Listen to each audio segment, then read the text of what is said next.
Buenos días amigos, hermanos que me ven a través de este medio. Hoy es domingo 4 del mes de octubre del 2020.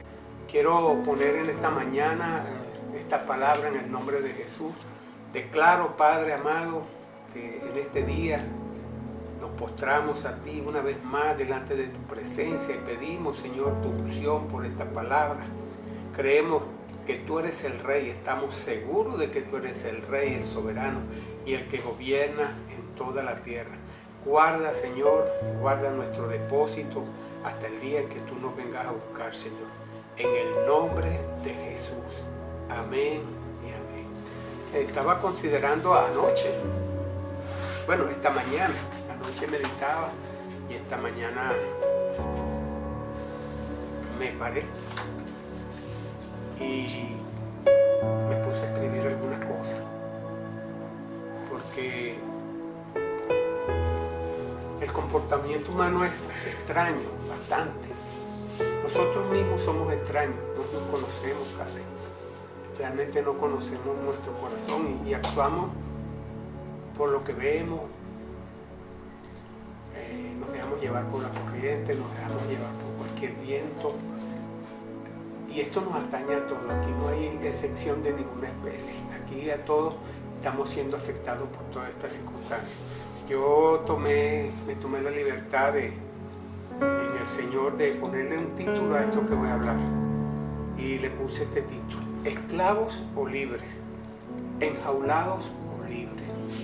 ¿Por qué digo esto? Porque a veces hay cárceles que son mentales, que nos tienen barrotes y que nos tienen presos en cosas que no le dan la gloria a Dios. El propósito de esta palabra es que nosotros miremos algunas cosas y nos hagamos algunas preguntas y a ver qué sale de acá. Entonces pedimos al Señor pues que nos ayude y le pido a ustedes su atención por este tiempo que estaremos aquí conversando. Aquí hay algunas preguntas que yo me he hecho. Por ejemplo, desde hace muchos años, desde que yo era joven, muy joven, yo oía esta propaganda. Había propagandas en la televisión de cigarrillos y decía este eslogan: se ha determinado que fumar cigarrillo produce cáncer. Eso aparecía en todas, inclusive en las cajas de cigarrillos, en un lateral aparecía eso.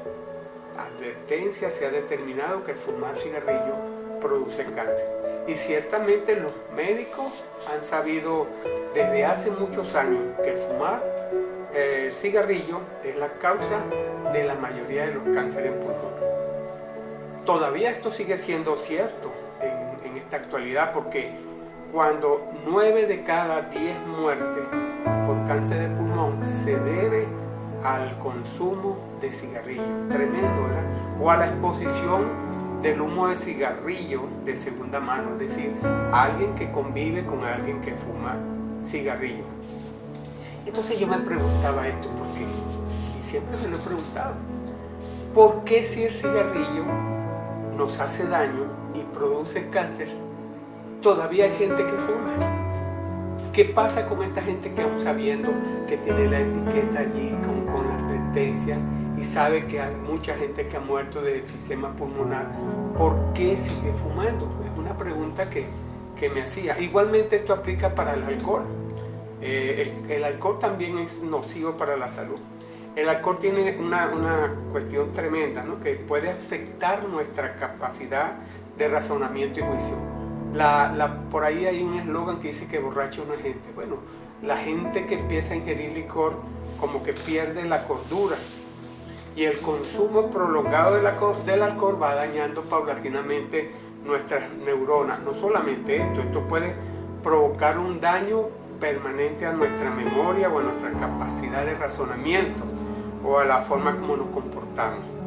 Pero aún ahí todavía no queda esto, sino que el corazón, el estómago, el cerebro, el hígado, el riñón, la piel y los pulmones presentan a corto y largo plazo secuelas por los grados alcohólicos ingeridos. Y esto está comprobado científicamente, médicamente.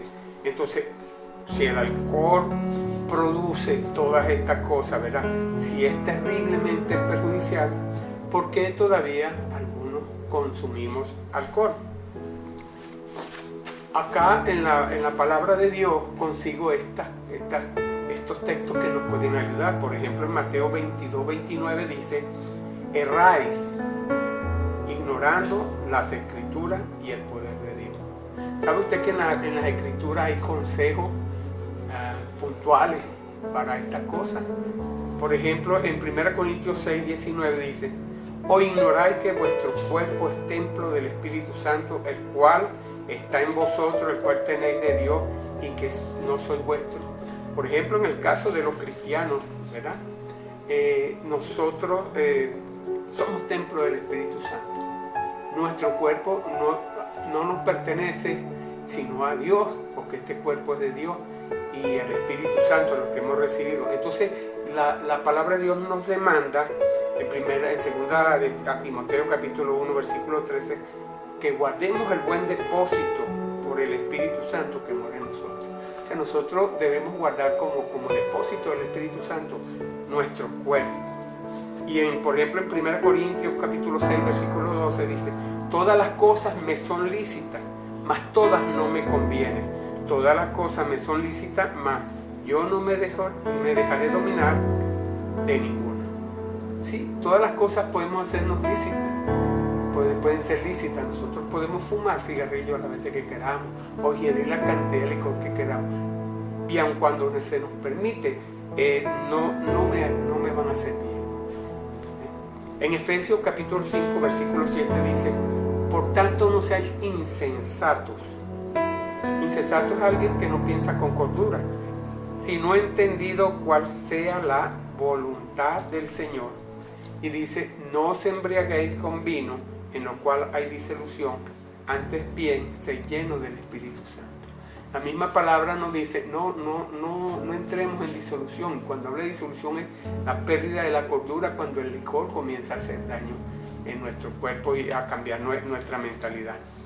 También tenemos otra palabra en 1 Corintios 3:17: ¿no sabéis que como templo de Dios y que el Espíritu de Dios mora en vosotros? Si alguno destruyera el templo de Dios, Dios le destruirá a él, porque el templo de Dios, el cual vosotros sois, santo es. O sea, Dios como cuerpo, como templo del Espíritu Santo, Dios demanda que cuidemos nuestro templo.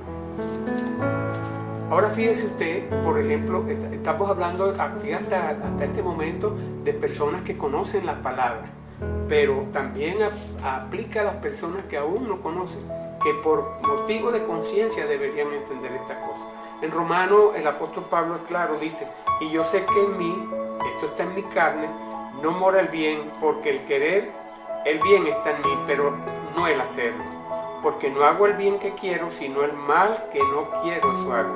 Y si hago lo que no quiero, ya no lo hago yo, sino el pecado que mora en mí. Y aquí hay una respuesta clara. ¿Por qué, si sabiendo que las cosas nos hacen daño, proseguimos? Bueno, porque hay una simiente de pecado en nosotros que nos lleva a cometer el mal. Queremos hacer el bien, pero siempre terminamos en el mal. Y Dios nos ofrece, ¿verdad?, una bendición. Allá en Romanos capítulo 8, versículo 1 dice: ahora pues ninguna condenación hay para los que andan en Cristo Jesús, para los que andan en el Espíritu, para los que no andan en la carne, sino en el Espíritu. Y el mismo Romanos 8 dice: porque la ley del Espíritu de vida en Cristo Jesús me ha librado de la ley del pecado y de la muerte.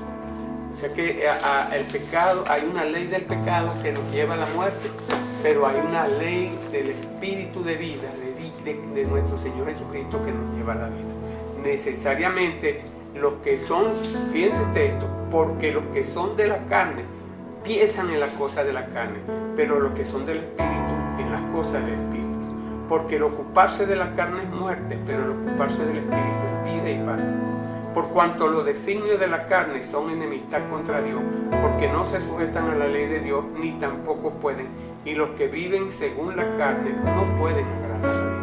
Cuando nosotros decidimos vivir en la libertad y en nuestra carne, y no tener dependencia de Dios ni temor por las cosas del Señor. Entonces nos metemos en problemas porque empieza a ejercer la ley del pecado y de la muerte. El pecado poco a poco nos va conllevando a una vida de tristeza, de desolación, poniendo el caso que ahorita nos ocupa, el cigarrillo, el alcohol, todo eso lleva, el cigarrillo lleva enfermedad de los pulmones, termina con una muerte bastante triste, y el alcohol lleva hasta la disolución del hogar, disolución de familia, hasta el final la muerte de la persona. Entonces vemos acá que con qué facilidad el hombre es engañado.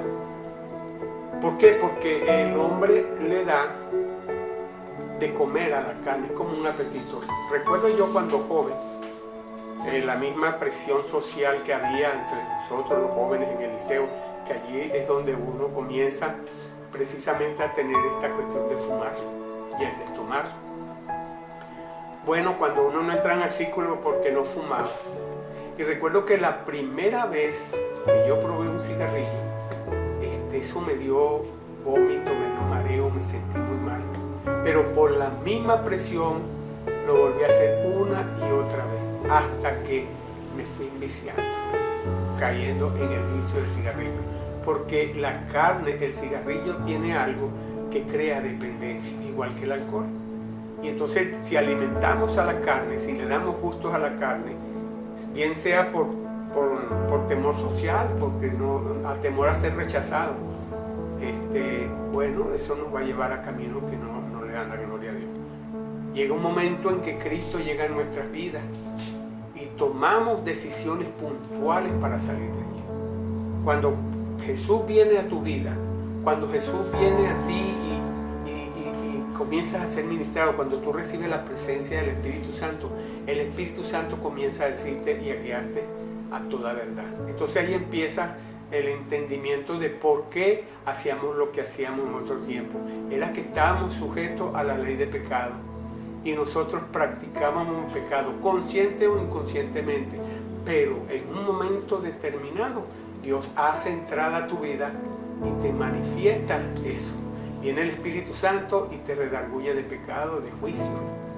Te dice que no lo debes hacer. Viene lo que llamamos la metanoia, el cambio de mente. Fíjense algo más que quiero decir, para que usted vea en cuántas cosas estamos que no comprendemos o no entendemos. Por ejemplo, mire esto. En el caso de la adoración de imágenes, ¿verdad? Y yo no quiero crear controversia aquí. Yo simplemente lo que quiero es ver lo que dice la palabra de Dios y cómo estamos nosotros moviéndonos. La palabra dice que el adorar imágenes va contrario a lo establecido por Dios. Siempre la palabra dice que la idolatría es aborrecimiento para Dios. Esto de adorar imágenes desagrada al Señor, a nuestro Creador, y sin embargo, aún algunos seguimos adorando imágenes. Éxodo capítulo 20, versículo 4 al 5 dice: no te harás ninguna semejanza de lo que esté arriba en el cielo, ni abajo en la tierra, ni en las aguas debajo de la tierra. No te inclinarás a ellas ni las honrarás, porque yo, Jehová tu Dios, fuerte, celoso, que visito la maldad de los padres sobre los hijos, hasta la tercera y cuarta generación de los que me aborrecen, y hago misericordia a millares, a los que me aman y guardan mis mandamientos. Y acá está hablando en el Antiguo Testamento, que no cuando entregó las tablas, lo que estaba escrito en las tablas a Moisés. Y usted pudiera decir, sí, pero hermano pastor, eso es del Antiguo Testamento. Pero acá en 1 Juan 5:21, que es el Nuevo Testamento, dice claramente: hijitos guardados de los ídolos. El apóstol Juan, acá inspirado por el Espíritu Santo, nos dice eso. Entonces, tanto en el Antiguo como en el Nuevo, Dios prohíbe la adoración a ídolos, a imágenes. Y en Salmo 115, 3 al 8, es muy claro el por qué no debemos adorar imágenes. Dice acá, nuestro Dios está en los cielos. Todo lo que quiso ha hecho. Los ídolos de ellos, hablándose de los que hacen ídolos, son de plata y oro, obra de manos de hombres.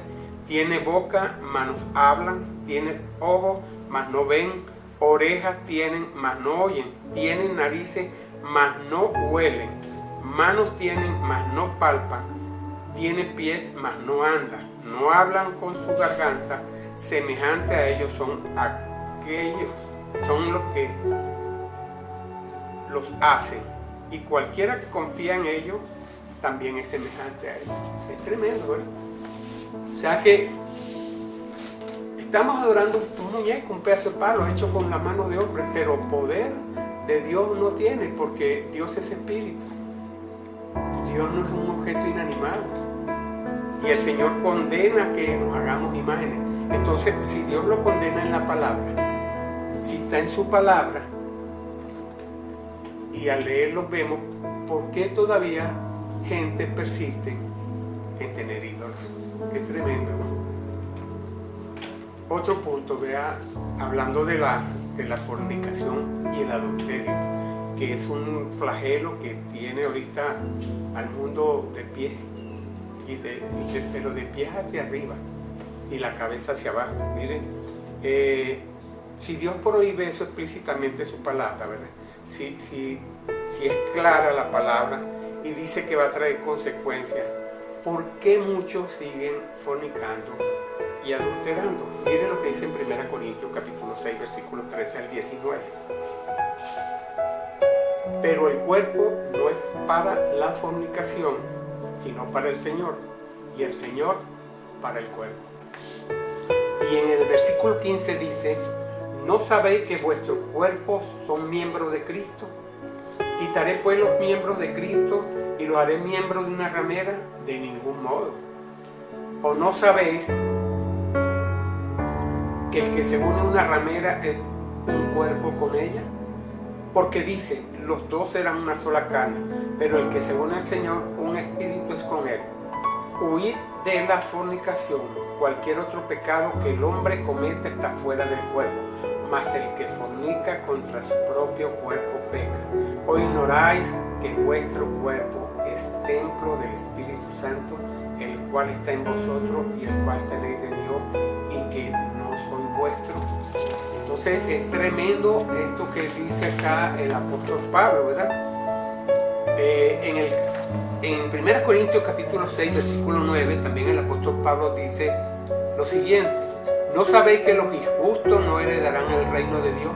No harréis ni los fornicarios, y aquí vemos los fornicarios, ni los idólatras, ni los adúlteros, aquí vemos a los adúlteros también, ni los afeminados, ni los que se echan con varones, ni ladrones, ni avaros, ni los borrachos, ni los maldicientes, ni los estafadores heredarán el reino de Dios. Así que en la Biblia claramente habla, verá, que no habrá recompensa a aquellos que practiquen aquella cosa, aparte de las consecuencias naturales que trae una relación extramatrimonial o una relación de jóvenes solteros.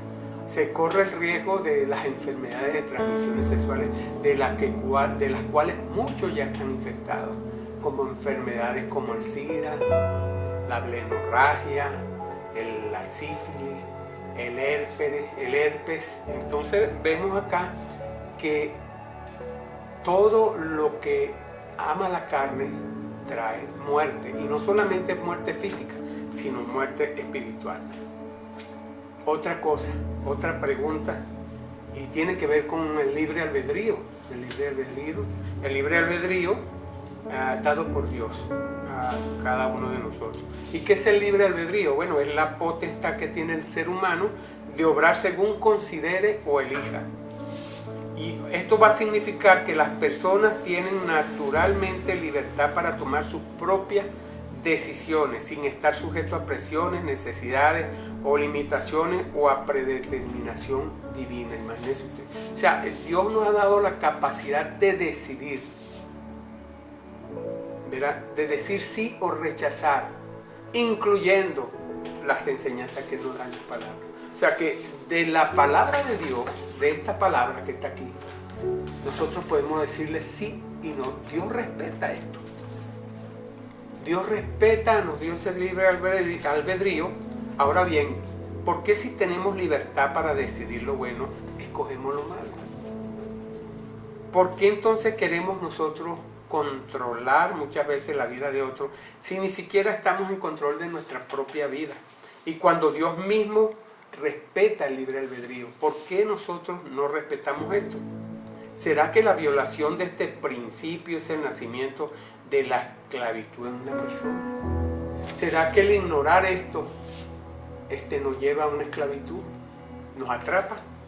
En Deuteronomio capítulo 30, versículo 19, el profeta de Dios Moisés le habla al pueblo y le dice: a los cielos y a la tierra llamo por testigo hoy contra vosotros, que os he puesto delante la vida y la muerte, la bendición y la maldición. Escoge pues la vida para que vivas tú y tu descendencia, amando a Jehová tu Dios, atendiendo su voz y siguiéndole a Él, porque Él es vida para ti y prolongación de tu vida. Acá está claro. Aquí está bien claro. Este profeta está diciendo de parte de Dios al pueblo: mira, puedes escoger la bendición o la maldición.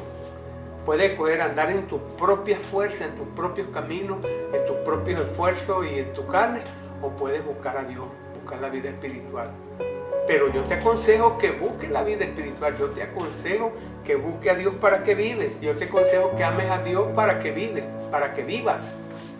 Entonces acá vemos que Dios sí realmente nos ha dado el libre albedrío, pero nos aconseja que le busquemos a Él si queremos vivir una vida tranquila, una vida reposada, una vida sin sobresalto. Y claro que vamos a tener las mismas circunstancias que tiene todo, porque Dios no hace excepción de personas, solo que estamos mejor preparados y mejor protegidos para lo que venga. Entonces es algo tremendo. Todas las cosas están escritas, están allí esperando por nosotros para que las entendamos. Si es verdad, tenemos libertad para todo, pero no una libertad para hacer el libertinaje, porque todo me es lícito, pero no todo me conviene. Todo me es lícito, pero no todo me edifica ni me va a dar un buen fin. Y a veces por estas cosas, cuando nosotros somos así, que creemos en el Señor, entonces nos llaman fanáticos. Nos dice que somos fanáticos porque defendemos con tenacidad desmedida y apasionamiento creencias u opiniones, especialmente las religiosas, ¿verdad? Con bastante preocupación o entusiasmado, pero dice que ciegamente por algo, y nosotros no defendemos algo ciegamente ni somos fanáticos. Nosotros aquí tenemos la palabra de vida, aquí tenemos la revelación de Dios, por la cual se ha mantenido durante siglos y hemos creído. Pero ahora las nuevas, el humanismo y el nuevo pensamiento que hay en el mundo es que cada quien puede hacer lo que le dé la gana, lo que le parezca. Cada cual, por ejemplo, en el caso del homosexualismo, hay una guerra ahorita porque ellos pueden hacer lo que mejor les parezca, pero a veces se han puesto a pensar que si la tierra estuviera llena de homosexuales, al final desaparecería como pueblo. Entonces yo no critico, o sea, yo no estoy peleando. Cada quien tiene derecho a hacer lo que mejor le parezca, como dice acá, con el libre albedrío. Cada quien hace con su cuerpo lo que mejor le parezca.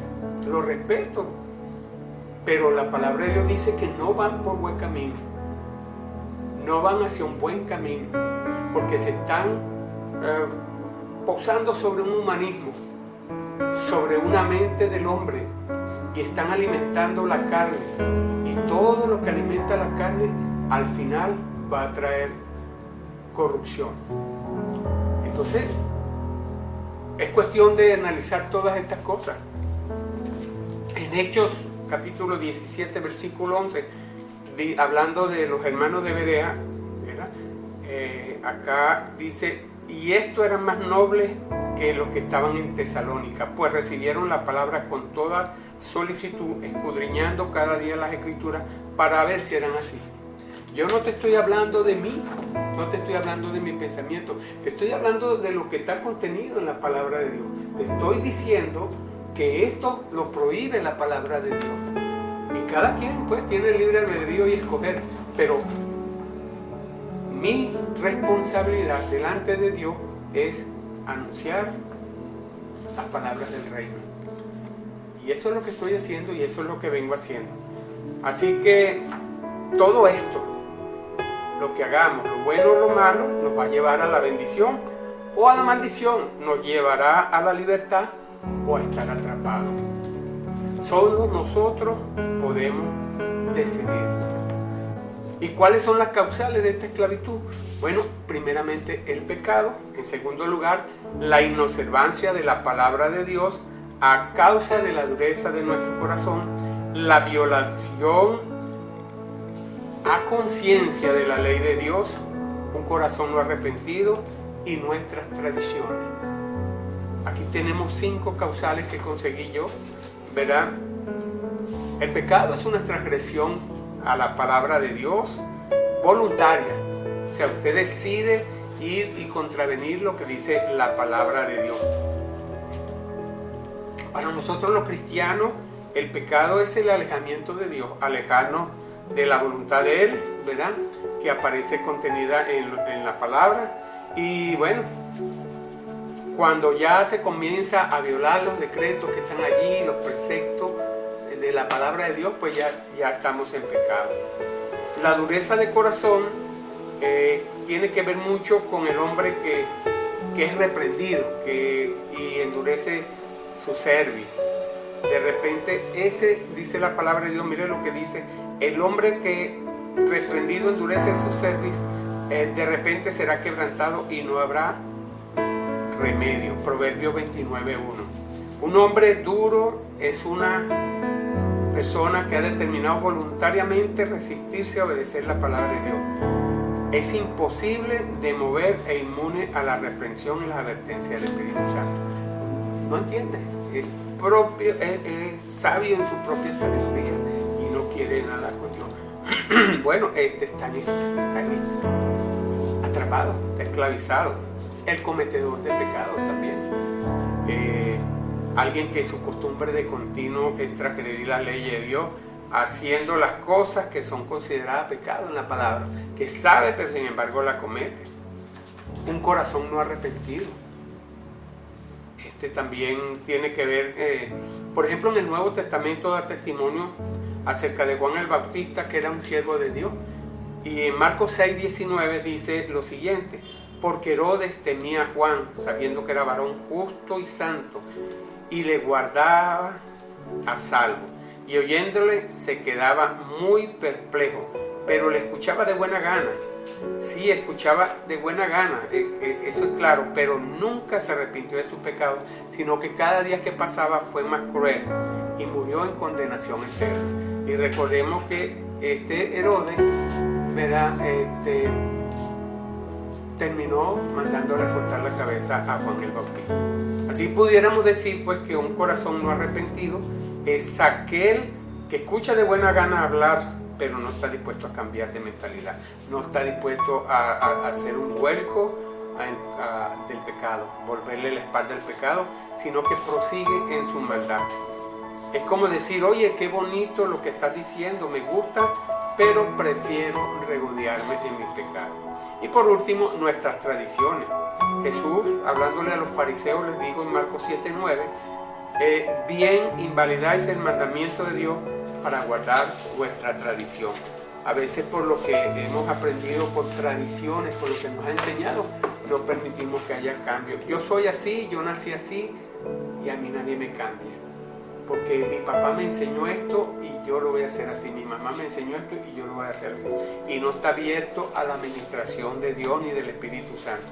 Así que, bueno, Colosenses 1:28 nos da este consejo: mirad que nadie os engañe por medio de filosofías huecas, de filosofías y huecas sutilezas según las tradiciones de los hombres, conforme a los rudimentos del mundo y no según Cristo.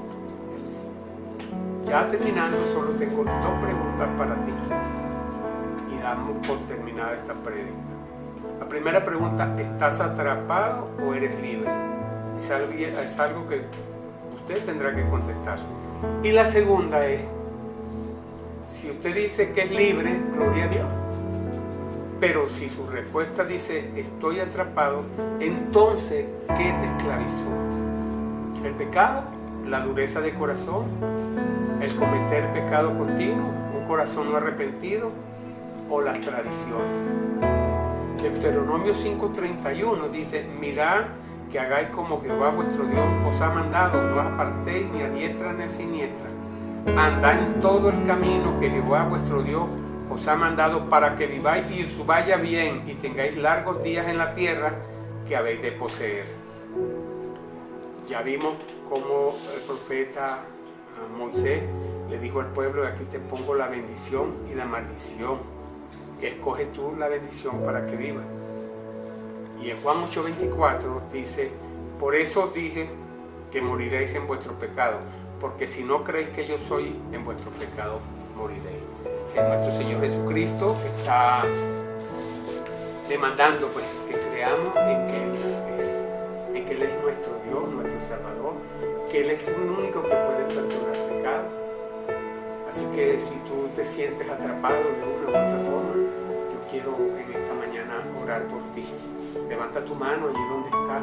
Quiero orar por aquellos de corazón sincero que levantan su mano y necesitan la ayuda de Dios en este día, en esta mañana. Sea cristiano, no seas cristiano, seas no creyente, yo quiero levantar una oración por ti. Padre, en el nombre de Jesús te damos gracias por esta mañana, por este día. Quiero pedirte, Señor, que toda cárcel espiritual, Señor, que tenga atrapado cualquiera de las personas que me oye, Señor, yo te ruego que cortes, Señor, con tu presencia. Envía tu Espíritu Santo, Señor, a que redarguya cada corazón de cada persona, de cada hermano que esté apartado, y vuélvelo a redir, Padre, en el nombre de Jesús. Y este es el tiempo en que tú estás llamando a un remanente fiel, aquel que tú has escogido pero que aún no te conoce. Señor, yo pido en el nombre de Jesús en esta mañana que esta palabra pueda redarguir el corazón de cada persona.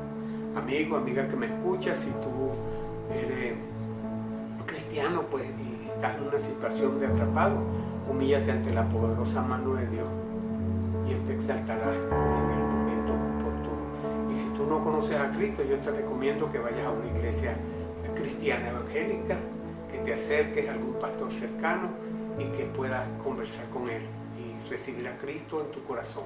Que Dios te bendiga y te guarde. Buenos días, saludos.